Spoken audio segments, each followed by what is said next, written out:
another video lecture in ACP 311. And so this is unit learning outcome B. Discuss accounting for partnership operations. So we have here meta language. We have profit or losses. So the amount resulted from the operation derived from revenues earned and expenses incurred within the accounting period. Okay, so profit or loss is the difference of revenues and expenses for a particular period. So alam na natin no, kung ano yung profit. Ayan.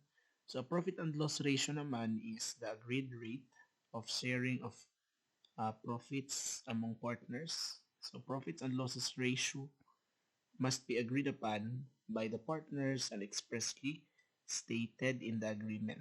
So otherwise, no profit and loss agreement exists. So of course, at the end of the period, the partnership may earn profit or loss. So with regards to how are they gonna share those profit or loss, dapat meron silang ratio. Okay? Mag-agree sila with regards to the ratio on how to divide those the said profit or loss. Yeah. So interest naman, it is the agreed interest on the capital contributed as part of the profit distribution. We also have here salaries, no?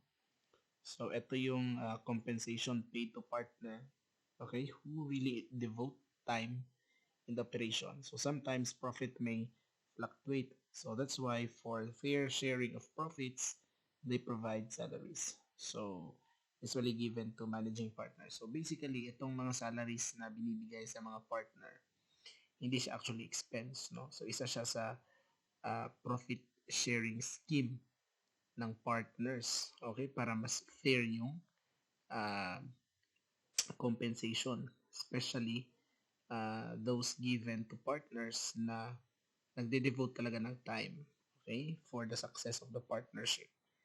Bonuses naman, these are given to the one who exerted extraordinary effort not to maximize profits, usually given to managing partner, okay, to motivate him or her for profit maximization.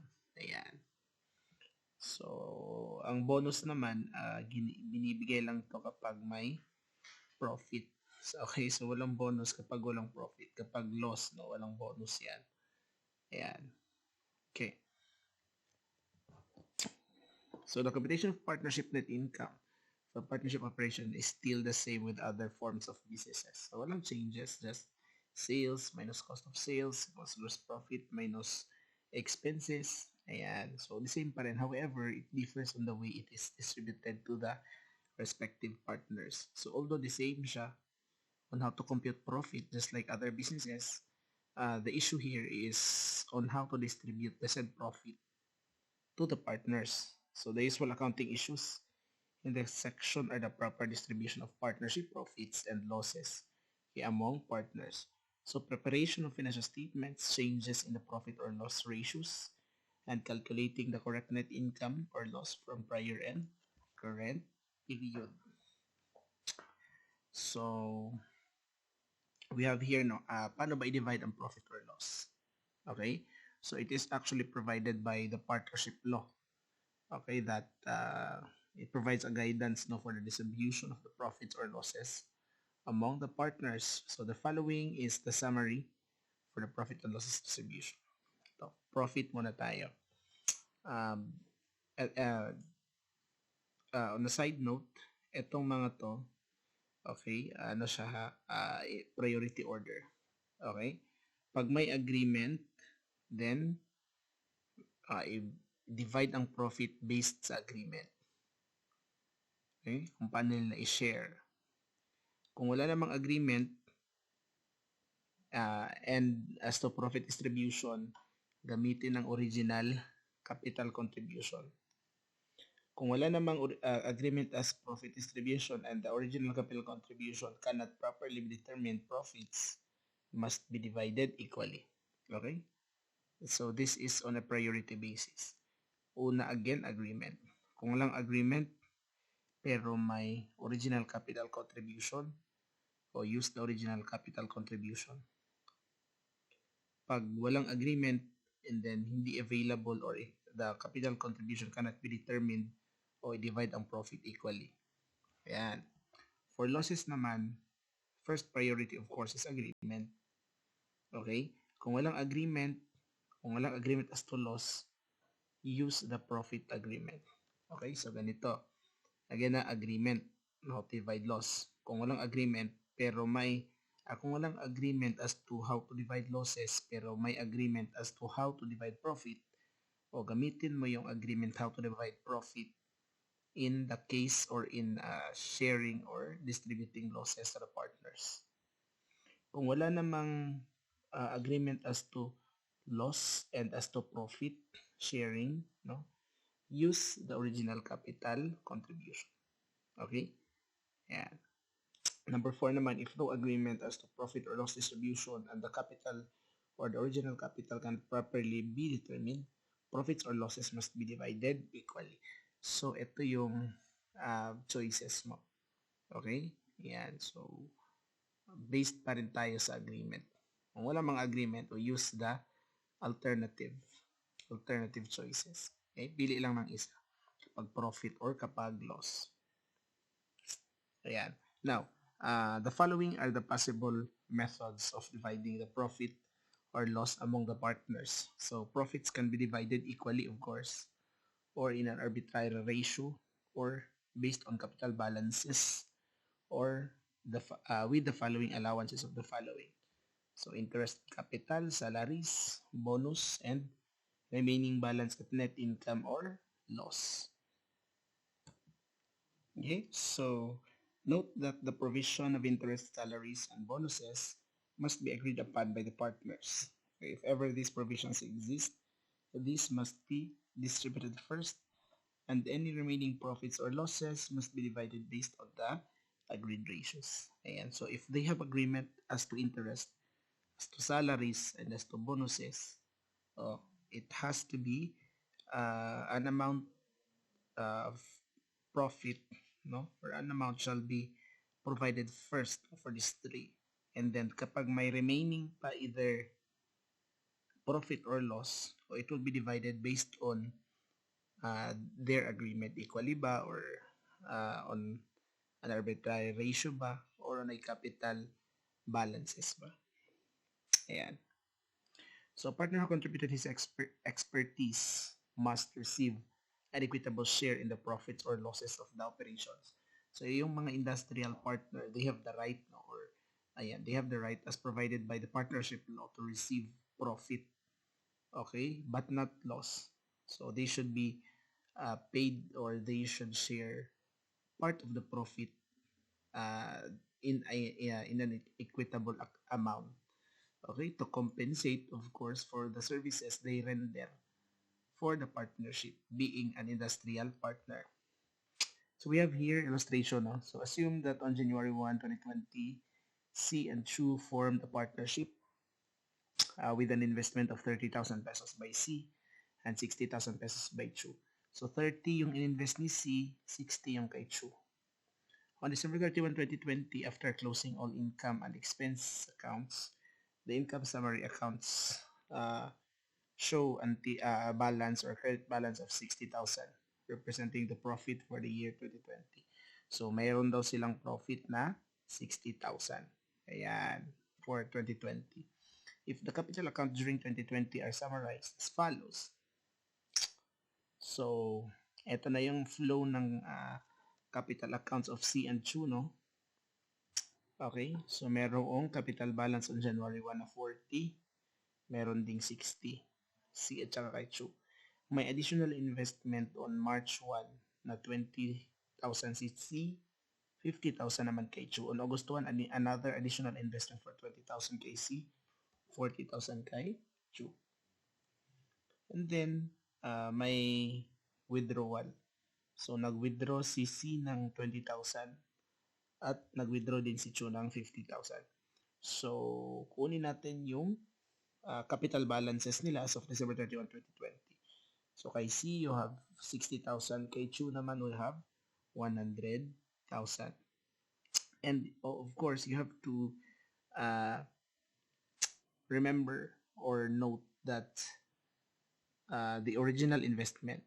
Okay, so ito kasi yung original investment nila, 30,000 and 60,000. Okay, so iba yung original investment sa beginning balance, no? Or iba yung original capital sa beginning capital. Okay? Of course, pwede silang equal yung same amount yung original capital at saka yung uh, capital balance or beginning capital balance. Pero there are times as well that they provide different amount, especially kapag for example may mga bonuses, no? Or di ba may goodwill method yung it happens when the capital contribution is not equal to their capital interest, and they agreed to uh, they agreed to compute, no, the amount that needs to be, or that the in such a way that dapat yung capital nila should equate, no, to their capital, yung capital contribution nila should equate to their capital interest. Okay, in this case, iba yung original capital nila, 30 at saka 60, sa beginning capital nila, 40 at 60. You have to take note of that. And then, merong movement. Okay? Ayan. Now, okay, to reiterate, merong 60,000 dito na profit. Now, the question is, paano ba yan siya i-divide? So, ito na yung mga ways, no, on how to divide those, the said profit. So, una, equally. So, when we say equally, of course, share sila, no? Tag 50%. Ayan. So, you close income kasi profit man. So, when you close a profit, you debit income summary. So, ang katong profit, i-add na nato to siya sa capital accounts ni C and Chu. Okay? So, they share half.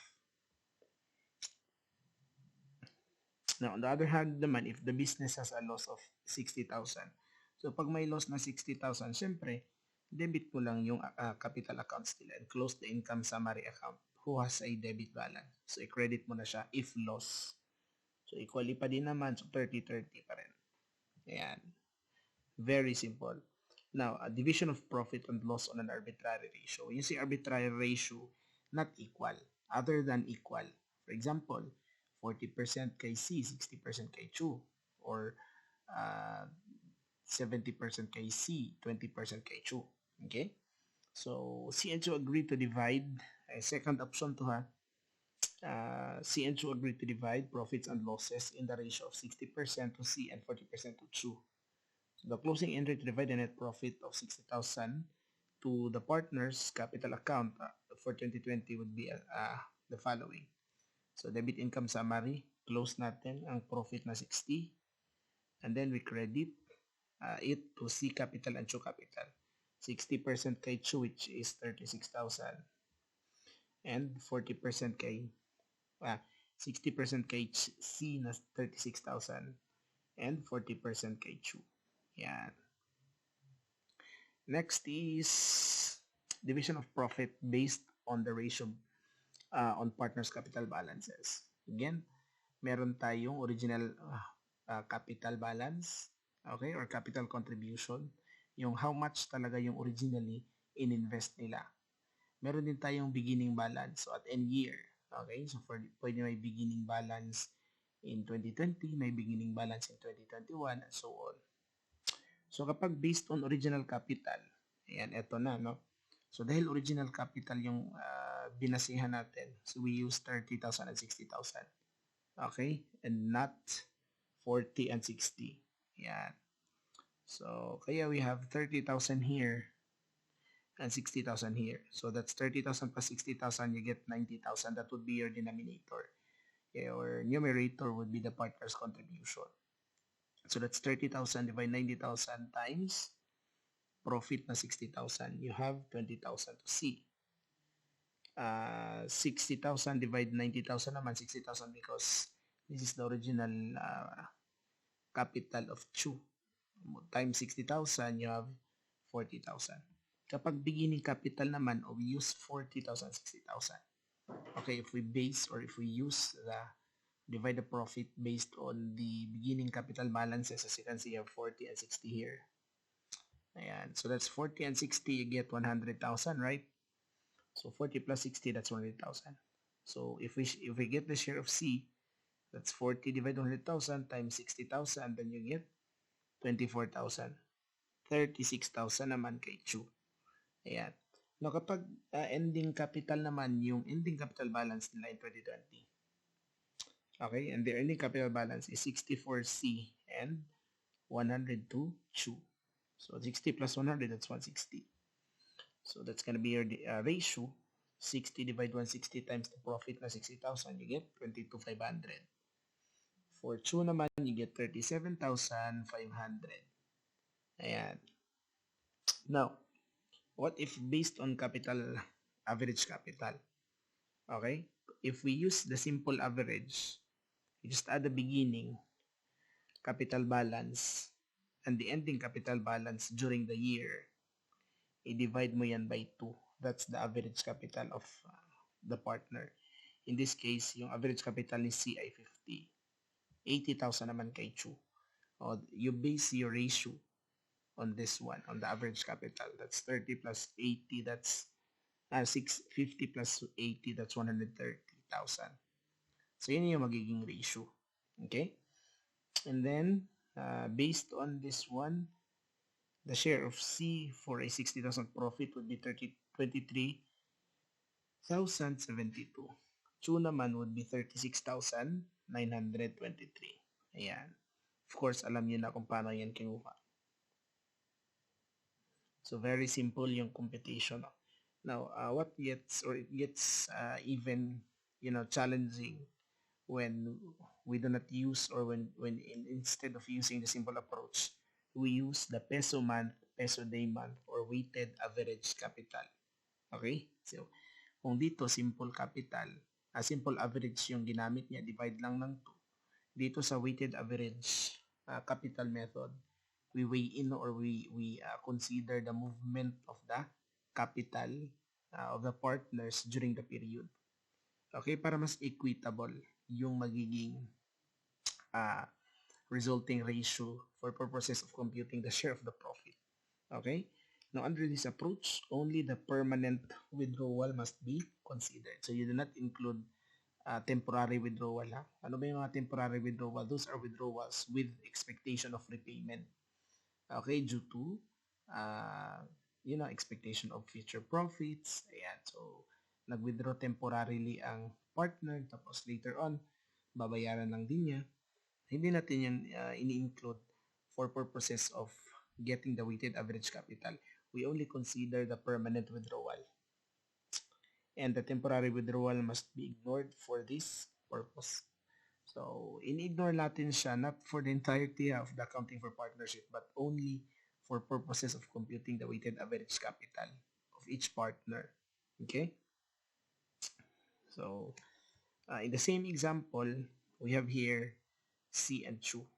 So as you can see, we no longer use the original capital, not 30,000. Instead, we use the beginning capital of C and the beginning capital of Chu. So ito yung movement ng accounts nila, or ng capital account nila during the year. So may 40,000 na beginning balance si C. Okay, may additional withdrawals na 20,000 and another 20,000. Tapos may additional investment na 20,000 at may withdrawal na 20,000. Okay? In this column naman, we have here capital account balance. So, kumbaga running balance lang niya dito based on the movement here. 40,000, beginning balance. Pagka March 1, nag-add ng 20,000. 40,000 plus 20, that's 60. Nag-add na naman ng 20,000 on August 1, so naging 80,000. May withdrawal na 20,000, so naging 60,000. 80 minus 20, that's 60. Okay? So, again, this is just the running balance, no? Of the amounts here. Ayan, of the movement here. So, running balance. Now, in this column naman, we get the fraction of year unchanged. So, ilang months ba naging, ilang months ba naging dormant, no? Yung account, yung capital account ng partner. For example, for partner C, syempre, beginning capital niya, nag-move on January 1. Ayan. Okay? Nagalaw lang on March 1, which is ilang months? That's January, February. So, dalawang months lang to. So, we have 2 here. Okay? Months and change. For March 1 to August 1, that's actually 5 months na hindi naggalaw, no? Due to permanent withdrawal ang partner or due to additional investment. So, 5 months yang hindi gumalaw. So, 5 din tayo dito yung ratio natin. From August to October, that's 2 months. Yeah. And from October to December, that's 3 months. Okay? So, yung denominator natin na 12, that's just the number of months in a year. So, October 12, 512, 212, 312. Yeah. Multiply mo lang yan sa 60,000. Okay?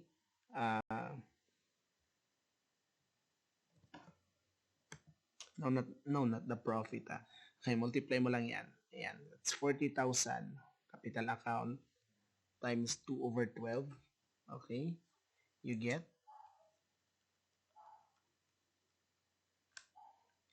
you get 6,667. Okay, next naman is ito. Ayan, ito ka mag-base na naman. Now, 60,000 times 5 over 12. You also get 25,000.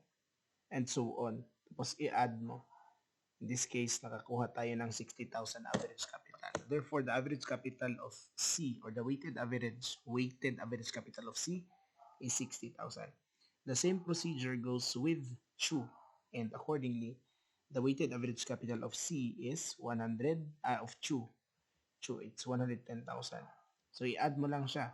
60 plus 110, you get 170,000 na total weighted average capital. Okay? Of course, from here, ito na yung gamitan mo ng ratio. That 60 over 170 times the profit, you get the share of C. That's 110 over 170 times profit, you get the share of profit of 2. Ayan. So if we are to compare the two approaches, the peso month approach is more complicated in terms of computation. Okay? It's complicated siya kasi you have a lot of things to consider or you have several things to consider. Ayan, the movement, the running balance, and the number of months that the capital balance is unchanged due to, again, permanent withdrawal and investment. Okay? Ayan, you disregard temporary withdrawals. For this purpose lang naman of computing the weighted average capital balance of a partner. Okay, so if the partners agreed that the net income should be divided based on capital balances, but fails to specify whether it is average or original capital, then use the average capital balances if it can be computed. However, if the average capital cannot be computed, then use the original capital balances. Ayan. So, kung wala dong agreement on how to divide the net income, okay, or if may agreement na yung partner should divide the net income based on capital balances, yung gamitin natin dapat is, or dapat specify, okay, dapat specify if it is really average or original capital. Okay? So, then use the average capital balances if it can be computed. Ayan. And then, if the average capital naman kay hindi siya nakukompute kasi nga baka very complicated or kulang yung data, then you should use the original capital balances. Ayan. So, yun yung mga ways of dividing profits, no? Okay? Equally, arbitrary ratio. Okay? Or the last one is the capital balances. Now, of course, we have special cases if the partners will agree to provide allowance for interest, for salaries, and for bonuses. Ayan. So, if the partners agree to provide an allowance for interest on capital, then it must be met first, and any remaining balance of the net income after the interest must be distributed according to their agreed ratio. So you have to first meet the agreement of provision of allowance before the remainder of the profit shall be divided based on an agreed ratio.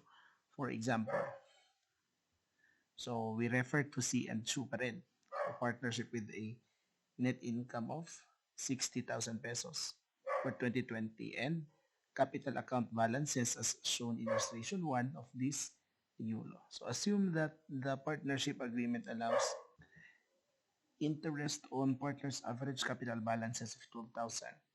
So with the remaining net income or loss to be divided equally. So the net income of 60,000 for 2020 is divided as follows. So nag-agree daw yung mga partners na bigyan ng allowance, no? Yung bigyan ng interest yung partners average capital balances. So kibali as computed natin kanina na may average capital balances nila. Yan yung magiging basis natin in computing the 12% interest on the capital balances of the partners. Okay, in sharing or in dividing the profit. So na-compute natin na 60,000 yung average capital ni C, 110 naman kay Chu. So may allowance na 12% kay C at saka 12% kay Chu. So that's 7,200 kay C, 13,200 kay Chu. With a total here. Yan. So that's 7,2 plus 13,2, that's 20,400 total interest to the partners. Okay? Ayan. O, diba 60,000 lang yung profit. Na-share na nila or na-distribute na yung 20,400 na interest based on an interest to your average capital. So, meron pa tayong 60 minus 2,400. Meron pang 39,600 na balance. Okay? Sa profit na i-divide natin. And accordingly, the remainder of the profit shall be divided equally. Okay? So, kung may remainder pa, may remaining balance pa, divide natin siya equally. So, that's 39,600 divide 2. So, both of them gets 19,800. So, the total share of C for the 60,000 profit is 27,000. 33,000 naman kay Chu. Ayan. Of course, ito na yung journal entry natin. Now, illustration number 4. On a separate case, assume that the partnership operation resulted in a net loss. So, assume natin na instead of profit na 60,000, yung na-incur daw ng partnership business is a loss 10,000. Now, the question here is, kung may loss sila na 10,000, should the interest provided to the partner's capital, average capital balances, still be enforced? Yes. So, provide pa rin ng interest on their average capital despite the fact na nagka-loss ng 10,000 yung partnership business. Okay? So, as computed again, na-compute na natin to dito. No? That's 7,200 and 13,200. Ayan. So, kaya naman, dahil may loss tayo na 10,000, lalaki yung remainder. So, paano ba? That's 20,400 plus 10,000 na loss. Okay, so merong remainder na negative balance 30,400. Okay, to check, that's 2,400 minus 3,400. You have negative 10,000 pa rin the loss. Okay, so itong nag-negative na 30,400, isi-share nila ito based on an agreed ratio. Accordingly, equally daw. So 3,400 divide 2, they get 15,200, both of them. So that's 7,200 na interest, 13 minus 15,200 na share in the grossed up loss, you get 8,000 na deduction in the capital of C. Deduction kasi nga loss. For Chu naman, that's 13,200 minus 15,200, that's negative 2,000 on the capital balance of Chu. Ayan. So that's negative 8 plus negative 2, you'll still get negative 10 or 10,000 pesos loss. Ayan. So, of course, here's the entry. Ayan. So, again, kahit na may loss or hindi profit yung result no, during the year, the provision for interest will still be enforced. Okay? So interest will be provided regardless of uh, whether the partnership earns profit or incurs loss during the period.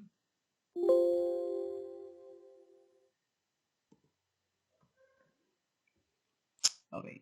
So if the partners agree to provide an interest on the capital balances, then this must be distributed to the partners regardless again kung nagka-profit man yan or nagka-loss during the period. Okay. Next is salary allowance to partners. Yan. So in this case, instead of interest yung pinrovide, salaries yung pinrovide to partners. So same situation pa rin with C and Sue. But the partnership agreed to provide for annual salary of 30,000 to C and 20,000 to Chu. So both of them gets a annual salary allocation of 30,000 and 20,000. Okay, so kung may income na 60,000 during the year, kunan muna natin or to divide the 60,000 profit, i-allocate muna natin yung salary na 30,000 at 20,000. You get 50,000. O kung may profit ka na 60,000, may remainder pa na 10,000 to be divided by the 2. And accordingly, the remainder shall be divided equally. So 10,000 divided 2, that's 5,000 each. Ayan. And that's how you prepare for the entry. Okay? So what if yung salary nila is wini-withdraw nila every month, okay, equally. So divide mo lang siya by 12, 30,000 and 20,000 by both by 12. So yung salary na wini-withdraw nila every month is 25 to C and 1,667 to Chu. Ito yung monthly cash disbursement ng partnership for the salaries. That's 4,167. Ayan. So end of the year closing entry. So you debit income summary, 60,000. You credit capital of C and Chu. Based on here, that's 35 and 25,000. Ayan. Siyempre, every month tayo nag-entry ng ganito. Drawing, kino-close natin yan to capital. So we debit, we close the drawing accounts na salary nila. Di ba ito yung wini-withdraw nila every month? Ito. At the end of the year, magpa-pile up yan into 30,000. Okay, to C and 20,000 to Chu. So yung total drawings ni C is 30,000 equal to its annual capital and kay Chu is 20,000. Dahil may debit balance yan sila, you have to close it by crediting them and debiting charge it to capital. Ayan. Okay? Now we have illustration number 6. So what if instead of a profit, loss yung result during the year?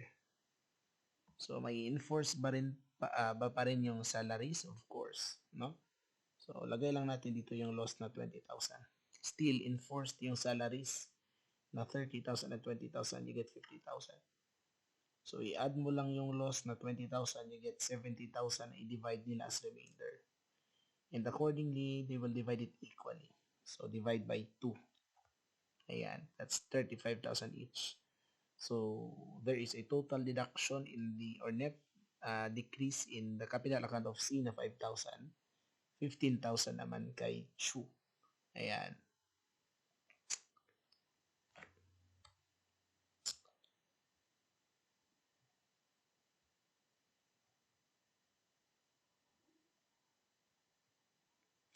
Okay, so to record the division of the loss no on December 10, 2020, so of course, you close out income summary as a loss, you credit it and charge it to capital account of C and Chu as computed, of course. Ayan. Next is bonus to partners based on net income. So on a side note, bonus to partners can only apply if the partnership business earns profit during the period. If it somehow incurred loss instead of a profit, so kapag nagka-loss siya during the period, hindi pwedeng mag-bonus Kasi bakit ka magbubonus, magka-loss nga, hindi nga sa nagka-profit. Ayan. So for bonus to partners based on net income, the computation of bonus may vary based on the following. Ayan. So it could be net income before salaries, interest, and bonus. Net income before salaries and interest, but after bonus. Net income after salaries and interest, but before bonus. And net income after salaries, interest, and bonus. Ayan. So, isa-isahin natin yan. Depende kasi yung agreement nila. Number 1 ba? Number 2, number 3, number 4. Yan. So, illustration number 7. Assume that the partnership of C and Chu has a net income of 190,200. Okay? Before salary. So, interest and bonus to partners. So, the partnership provides for the following. Salaries to C muna and Chu, 30,000 pesos each. Interest on capital account balances na 7,000 and 3,200 to C and Chu. Bonus to C is 20% of net income. So basically, si C lang yung may bonus, no? 20% of net income. And if may remainder pa ng profit or loss, it will be divided equally. Ayan. So unahin natin si number 1, how to compute the bonus if it is based on net income before salaries, interest, and bonus. So dahil before interest, salaries, and bonus, diretso mo na yung profit na 190,200 if the bonus is computed based on or net na bonus on of net income before salaries, interest, and bonus. So to get the bonus, you directly multiply 190,200 times the bonus percentage na 20%. You get 38,040. Ayan. Now, schedule of profit distribution. Of course,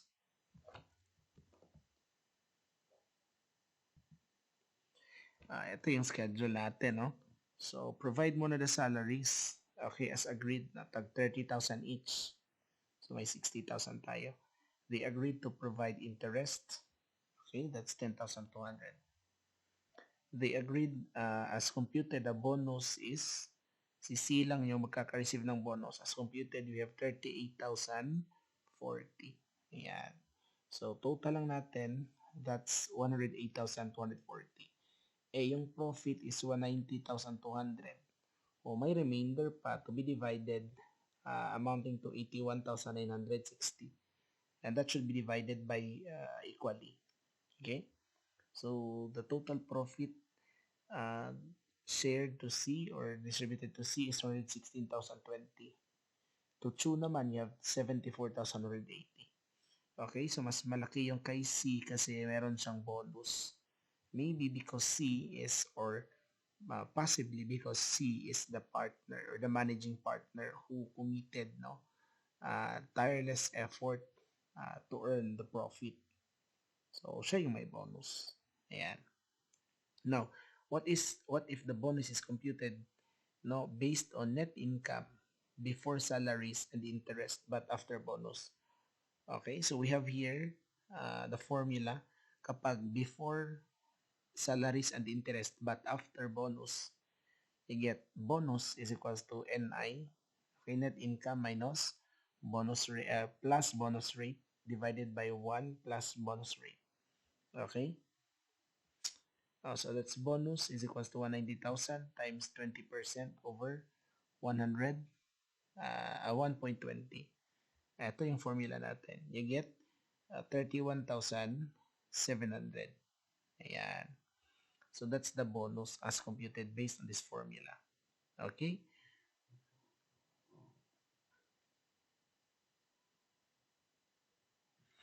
Okay, so to distribute the profit, you have salaries again, then interest as computed, and then bonus as computed here. Again, the bonus na 31,700 is based on net income before salaries and interest but after bonus. Ayan.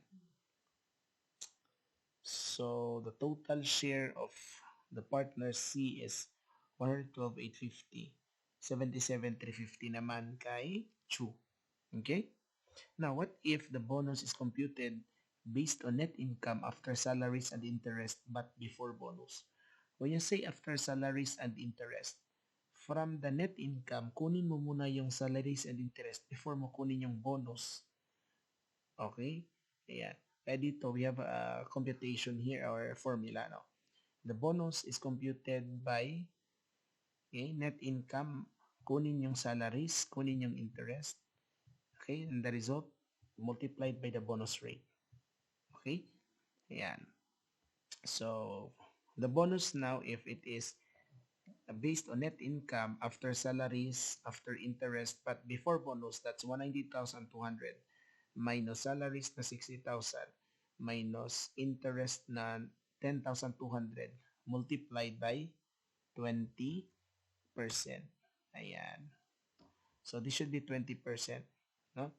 So again, 190,000 net income minus salaries minus bonus, the amount multiplied by 20%, you get 24,000 as bonus. Okay? Ayan. Now, what if the net income, ayan, ayan, the net income after salaries and interest is actually 190 minus 60,000 minus 10,200. The net income is 120,000. O dahil before bonus tayo, basta before bonus gani, multiply diretso by the bonus percentage or bonus rate. Okay? Yan. So, ito yung schedule of profit distributions. Based on this one, you get 109,000 to C and 81,200 to Chu. Okay?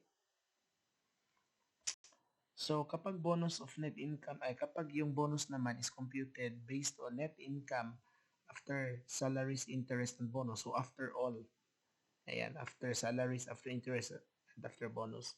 So, to get that, we have formula here, no? So, to get the bonus, you have net income minus salaries minus interest multiplied by the bonus rate divided by 1 plus, okay, the bonus rate. So, of course, to perform, that's net income na 190,200 minus 60,000 na salaries minus 10,200 na interest. Okay, the answer for that one, you multiply it by the 20% and then you divide it by 1.2. Okay, so as computed, the bonus now based on net income after salaries, interest, and bonus is actually 20,000. Ayan. Or we have here net income na 190,200. Kunin mo yung salaries, kunin mo yung interest, you get the net income after salaries and interest but before bonus. That's 120,000. Of course, that is 120% bucket kasi that's profit plus the bonus na 20%. That's 120%. Eh, the purpose natin is get the 100% kasi the difference of that is the 20% bonus. So, divide mo lang yung 120,000 by 120%, you get 100,000. And then the difference is actually the bonus. Okay? So, 20,000 is the bonus. And then to have here now the schedule of profit distribution as computed, we have 107,000 profit to C and 83,200 profit to Chu. Yan. So those are the different ways, no, or methods or agreements that the partners may come into in dividing or in profit sharing. Okay? Profit and loss sharing. Yan. And take note that the provision for bonus is applicable only if the partnership has profit. So, hindi siya nag-a-apply kapag loss. Okay? So, salaries, interest, and bonus given to partners are not considered operating expense. Hindi sila operating expense. Ano ba sila? Kung salaries, usually, basta nakakarinig tayo ng salaries at saka interest, expenses yan. Hindi. In partnership, in accounting for partnership, salaries, interest, and bonus to partners are not operating expense. Okay, so they are only a way of distributing the profit and loss of the partnership. So these are all part of the net income being distributed to the partners. So net income na talaga, may net income na talaga. It's just that etong mga to, ito lang yung mga tools no, or methods, okay, or things that will help the partners in an equitable distribution of the profit or loss. So thus, if the partnership treated this as operating expenses, then the net income must be adjusted to arrive the correct net income to be distributed to the partners. Ayan. Okay? So that's it for this video lecture, partnership operation. See you in the next one. Peace.